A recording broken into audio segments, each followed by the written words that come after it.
That $172 billion turnaround in just 2 years is the biggest nominal improvement in the budget in a parliamentary term ever. And it wouldn't have happened without our responsible economic management. It wouldn't have happened without our spending restraint, without our savings, and it wouldn't have happened without the way that we've taken the right economic and fiscal decisions for the right economic and fiscal reasons. It's really important to recognise that this surplus is bigger at the end of the financial year than we anticipated in May, not because taxes are higher, but because spending is lower.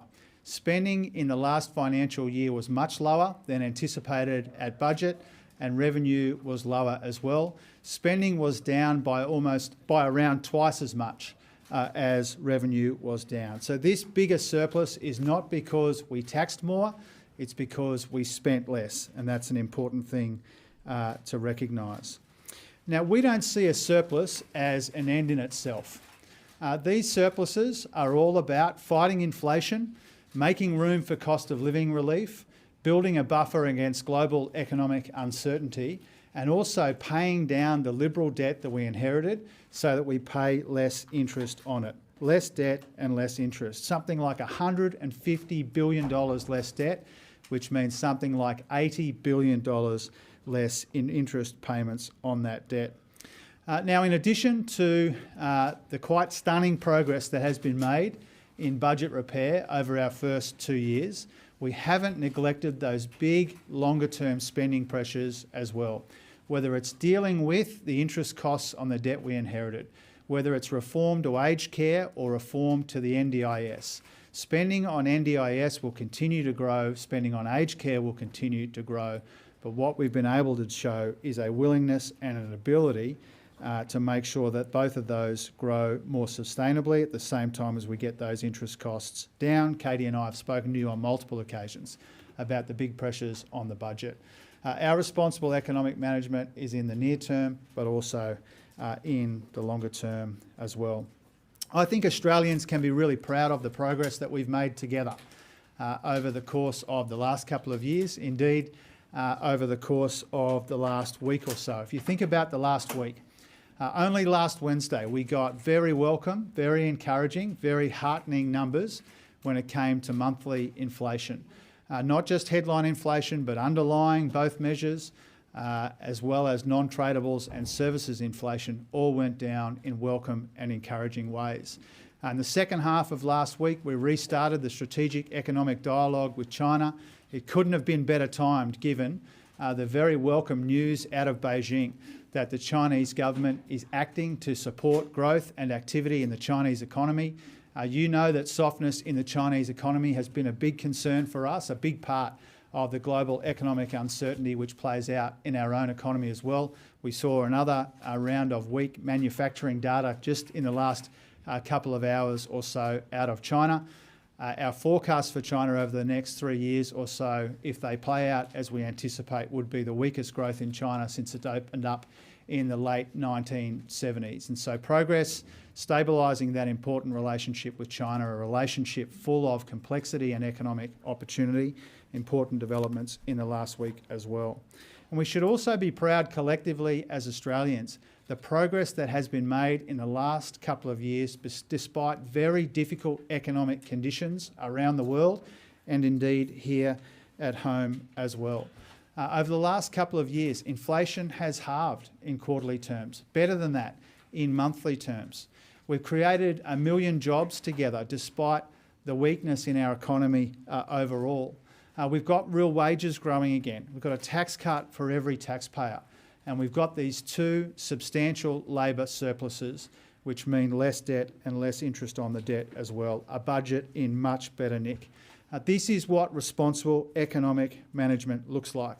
And the key figure in that has been the Finance Minister. So we'll hear from Katie and then we'll take your questions. Thanks very much, Jim, and it's great to be here with Jim with the final budget outcome showing that improvement on the surplus that was forecast at budget time, so a surplus of $15.8 billion. And this really is the culmination of a lot of work over a couple of years now through our approach to the budget. So that is, finding savings, not just adding to expenditure, but looking at ways that we can reprioritise spending, making ministers go back and do the hard work of looking within their departments, and they have all done that. And Jim and I really appreciate the role that they have played in helping us tackle the budget mess that we inherited when we came to government. So it's obviously returning a lot of the receipts, 87% of the receipts back into the budget, lowering the debt, lowering the interest we pay on that debt. And that's an extraordinary amount of money when you think about it. $80 billion over the medium term in interest costs avoided means that we have room to invest in cost of living measures in those areas that people really value, like Medicare, like in our housing program.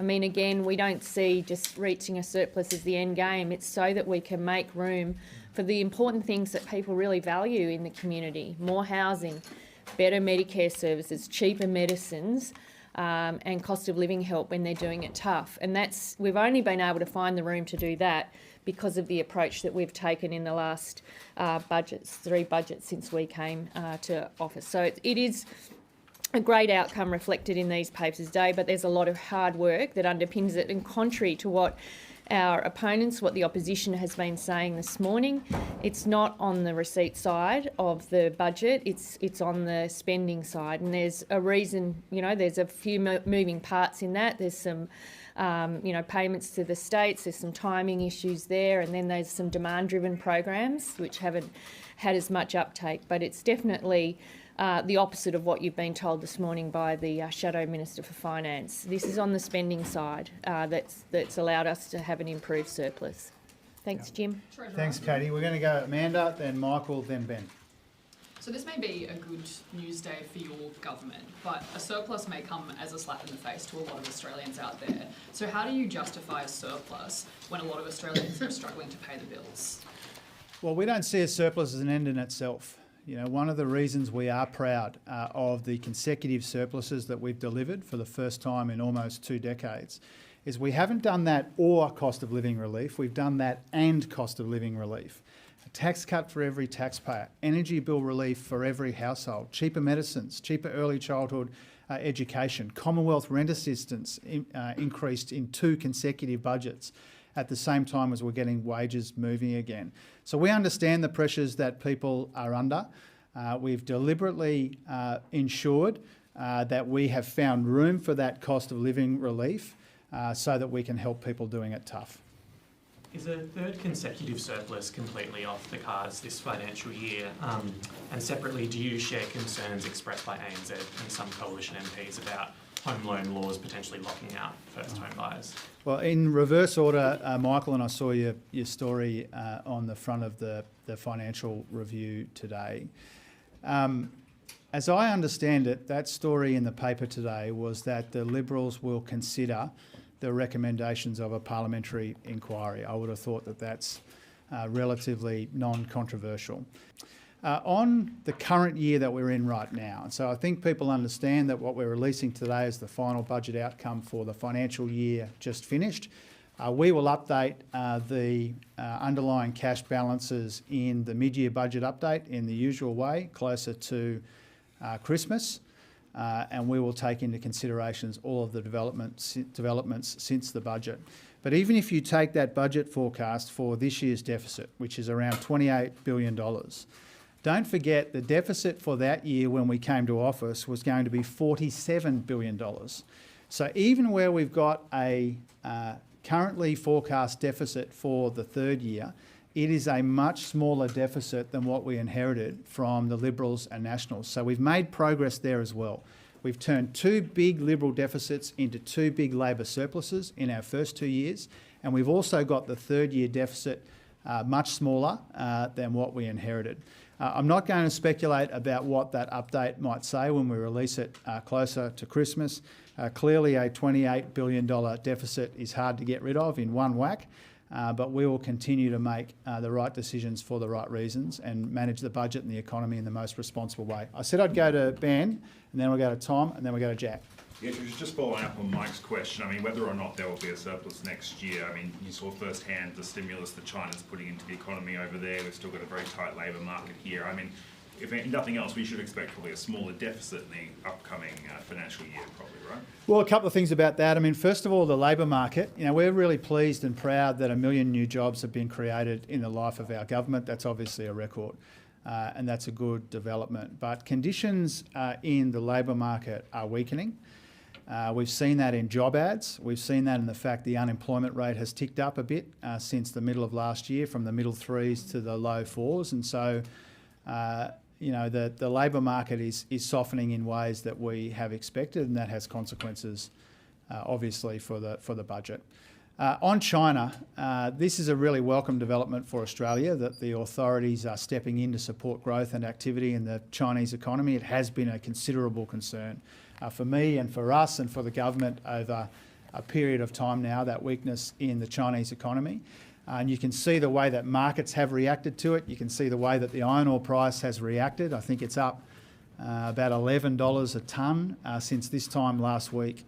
And so you can see that people were really hanging out for some additional steps from the Chinese government. We've seen that in the course of last week, and it was quite remarkable timing that I could respond in real time from Beijing and meet with some of the key decision makers in that Politburo meeting that determined those measures. But we need to be careful about over-assuming its impact on the budget in the near term. The iron ore price has been pretty low in historical terms. I think it was down about 40% from the beginning of the year to a couple of weeks ago. It has been below our assumptions at times, which is another important reminder of why we need to be conservative about our assumptions. And when it comes to the situation more broadly in this year, as I said in response to Michael's question, we have got that deficit much smaller than what we inherited. We're not complacent about the fiscal challenges that we confront. Some of them are intensifying rather than easing, and that's why our efforts on the NDIS, aged care and interest are so important. Tom, then Jack. Thanks, Treasurer. People in your party and members of the caucus are eager for the government to be bold on negative gearing. Given you're going to have some pretty schmick Treasury modelling on the subject, regardless of where it comes from, wouldn't it be politically and in a policy sense responsible to at least keep that around, even if you've got a strongly held view about your policy position?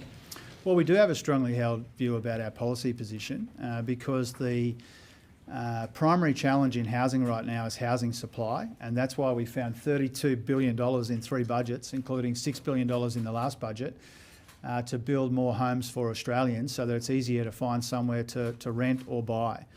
And so we're proud of that housing policy. It's big and broad and ambitious. It's got a lot of billions of dollars associated with it. And we need to see it supported through the Senate, because those are the most important things that we can do to address the challenges we have in housing right now. So you won't look at the modelling at all? Well, what we've said is that it's the discussions that I have with Treasury. We're obviously not going to go into the details or the specifics of all of our interactions with Treasury.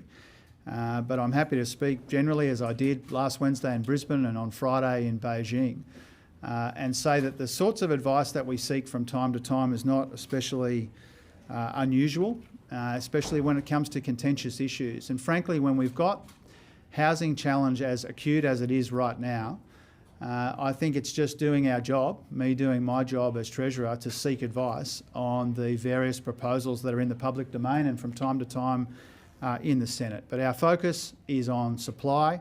Our priority is rolling out that $32 billion. That requires us to get some legislation through the Senate, and that should be the whole Parliament's focus. Jack. To the Finance Minister, if I may. Of the $10.2 billion in lower than expected government outlays, what proportion of that is due to the deferral of payments into future budgets versus lower than expected claims or demand for government programs? Yeah, so in terms of, there's a chunk that is about lower demand-driven programs. So there's a few in aged care, in the COVID-19 vaccines, for example. And then there is another kind of sizable chunk, which is about national payments, national partnership payments to the states. And that can be for a variety of reasons: failure to sign up, failure to meet milestones, or there's some timing delay. So I would say it's both of those things, contributing, demand-driven programs, and then payments to the states. Karen. Well, Treasury, you talked about being in China. The United States is talking about restrictions on electric vehicle imports. I'm wondering how confident you are that there are no security concerns about Chinese-made electric vehicles, or indeed other technologies like solar systems. Yeah. And if you are confident there are no security concerns, would you consider easing restrictions to encourage more Chinese investment in clean technologies and associated products in Australia? Well, as I said in Beijing, we don't propose to ban EVs from any one country, but we do intend to continue to take advice from our relevant agencies. And if the situation changes at some future point, then we would take that into consideration. But as Chris Bowen has said, as I have said, and I'm assuming others as well, we don't intend to do what the Americans have done. We will continue to discuss their position with the Americans. We'll continue to take advice, but that's our position right now. What about encouraging more Chinese investment in clean technology here then? They've complained about the restrictions on that kind of thing. They've sought clarification on our Foreign Investment Review Board regime, which is appropriate. They're not the only country that seeks more information and more transparency and more clarity, and I'm happy to provide it. We welcome foreign investment from around the world. It's an important part of our prospects as a country and as an economy. And our foreign investment regime is non-discriminatory. It applies a risk-based approach to areas like critical minerals, critical technology, critical data and critical infrastructure, as at the same time as it tries to streamline proposals in less risky areas. We make no apology for that. Every country screens foreign investment in one way or another, including the Chinese. And I was able to have quite a constructive, productive conversation with my Chinese counterparts about it. We'll go Mark, then Dom, then Isabel. Then we'll come over this way. Treasurer, consecutive surpluses is obviously good news for the federal budget, but I think families would probably be asking themselves, when are things going to turn around for household budgets? What sort of hope can you give them and a timeline for when things might get better? Look, we know that people are still under really substantial pressure, and that's why there's a tax cut for every taxpayer and energy bill relief and other cost of living relief rolling out right now, because we do more than just acknowledge that people are doing it tough. We're doing something about it, and we've been able to roll out that cost of living relief at the same time as we've knocked out a couple of budget surpluses. And so we haven't chosen between cost of living relief or budget surpluses. We've been able to do both, and that's because of the responsible approach that we've taken. Treasurer, can we also please get some clarity on the FIRB and foreign investment rules? So were there any specific proposals that China raised with you that haven't made it through FIRB? And you mentioned that it was non-discriminatory. Are you able to just list what countries make up the bulk of, or who leads FIRB declined requests, I guess? Yeah. First of all, no specific cases were raised by my counterparts or by myself. When I was in China, we had a discussion about the regime, but not about individual cases. And in terms of knockbacks, there have been some investment bids knocked back, but they haven't all been from one country. I think something like a bit more than 90% of bids from China have been approved. There have been some that haven't been, but if you look at the ones that haven't been approved, they haven't all come from one place. Isabel? What area are the knockbacks in? So you mentioned some areas before, critical minerals. Karen mentioned clean energy. What areas are being knocked back versus what areas are being approved? Is there a discrepancy there, or is it just down to the specific projects? Yeah, it's a case-by-case analysis of risk. And I've identified in our Foreign Investment Review Board reforms the kinds of things that we are especially attentive to. Isabel. Treasurer, just on the rallies over the weekend, yeah. The AFP says that the holding up of a Hezbollah flag is not something that is an offence. Do you think that warrants being disqualified if you're on a visa on character grounds? Well, a couple of things about that. I mean, first of all, I think that any indication of support for a terrorist organisation is completely and utterly unacceptable. Whether it's Hamas or Hezbollah, these are listed terrorist organisations, and I think any support for a terrorist organisation should and will immediately draw the attention of our security agencies. Now, there is a higher level of scrutiny for people who are on a visa, and the Home Affairs Minister has made it really clear from day one that he will consider refusing and cancelling visas for anyone who seeks to invite discord in Australia. We might go here, and then Michelle next to you, and then we go back to Shane, then to you. Just back on Tom's question on negative gearing, do you think there's a way that changes to negative gearing could happen in a way that would actually boost supply? Well, supply is our primary consideration, and that's what has motivated the $32 billion worth of initiatives that we have announced. And one of the reasons why the changes that you're asking me about are not part of our policy, as the Prime Minister said last week, is that he is unconvinced and we are unconvinced of the impact on supply. And so overwhelmingly, building more homes for Australians to make it easier for people to find somewhere to rent or buy, that is our North Star here. That's why we found tens of billions of dollars of investment. It's why we put all this effort in the Parliament to try and get it passed, because that, in our view, is how we turn around a housing construction pipeline which is inadequate for Australia's needs.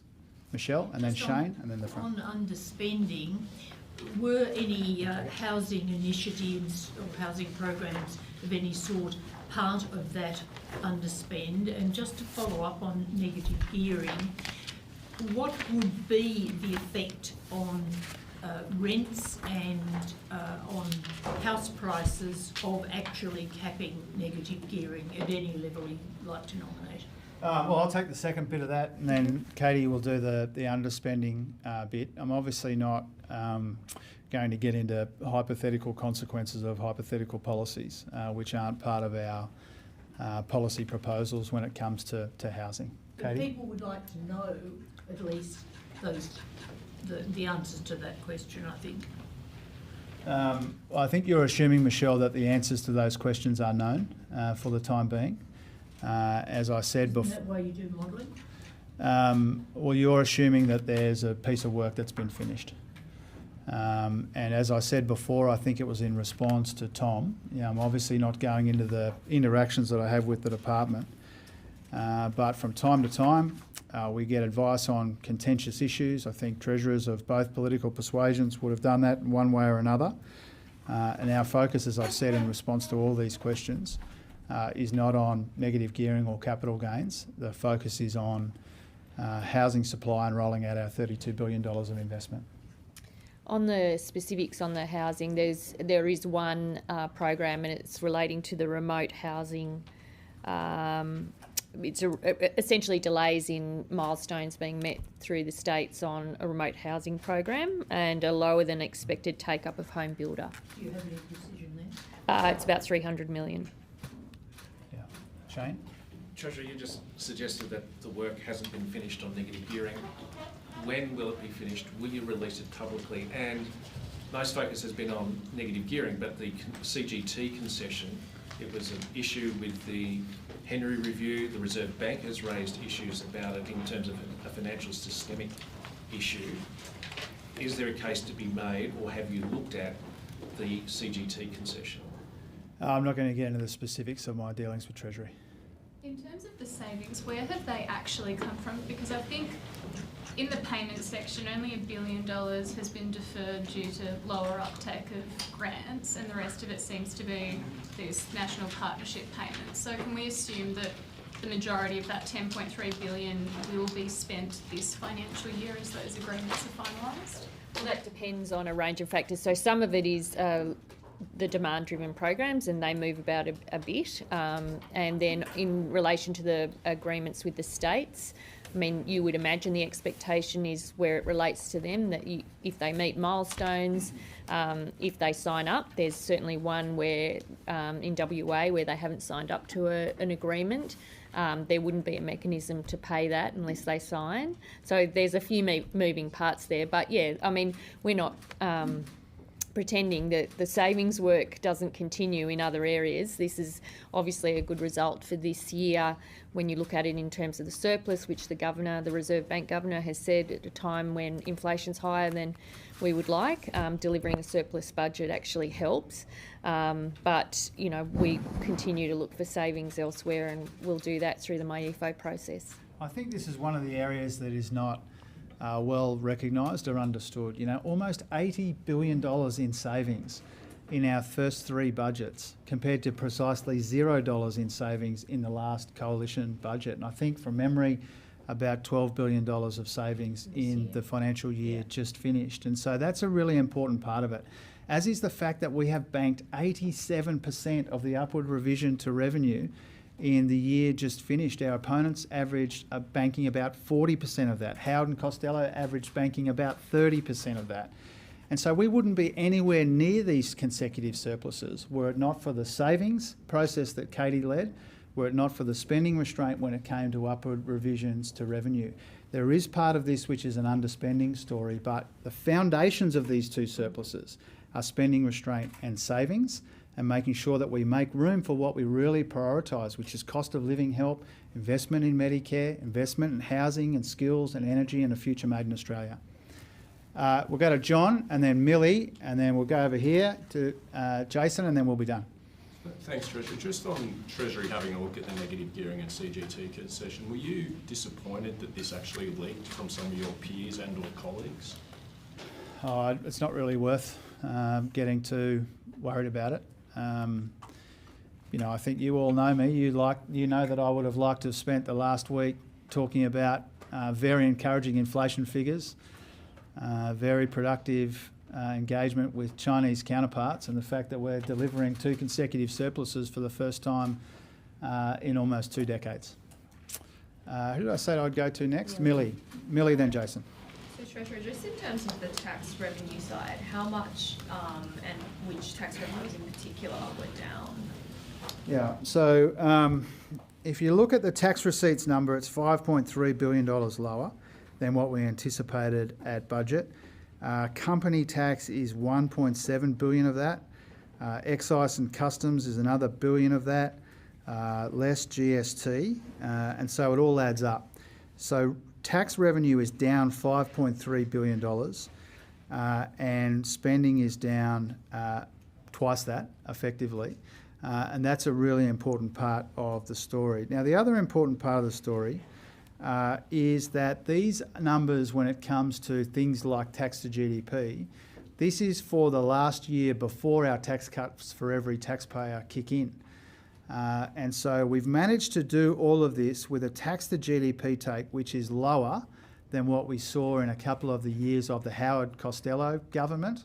So lower tax to GDP than Howard and Costello. Howard and Costello were the highest taxing governments of the last half century or so. And these figures are before the tax cuts kick in. And the tax cuts are a really important way to support people who are doing it tough. Jason for the last one. Treasurer, the RBA Governor last week said that the board did not consider an interest rate rise.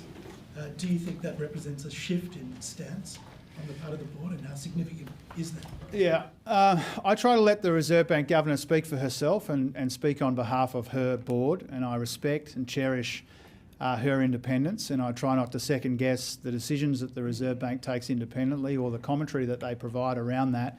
I think it's a really good development that the Reserve Bank Governor is a more prominent voice in the national economic debate, and that her senior officials participate in the national economic debate as well. And because of that, we know that the Reserve Bank Governor has said that the two surpluses that we are releasing today and detailing today are helpful in the fight against inflation. So whether it's responsible economic management, the way we've designed our cost of living help, the way that we're getting the budget in much better nick, this is all about playing a helpful role in the fight against inflation, and that will have consequences for future decisions about interest rates. Now, we shouldn't forget the really quite encouraging numbers that we got last Wednesday. I know that there was another story around at the time, but last Wednesday we saw inflation in monthly terms 2.7%, and down from 3.5%. The trim mean was down, the non-volatile was down, the non-tradables was down, services was down when it comes to inflation. These are really good developments. You know, we are working very hard in conjunction with the Governor of the Reserve Bank to get on top of this inflation challenge without ignoring the risks to growth. We are looking for a soft landing in our economy. Our fiscal strategy plays a really important role in that, and that's why we're proud of the two surpluses that we're detailing for you today. Thanks very much. Thank you.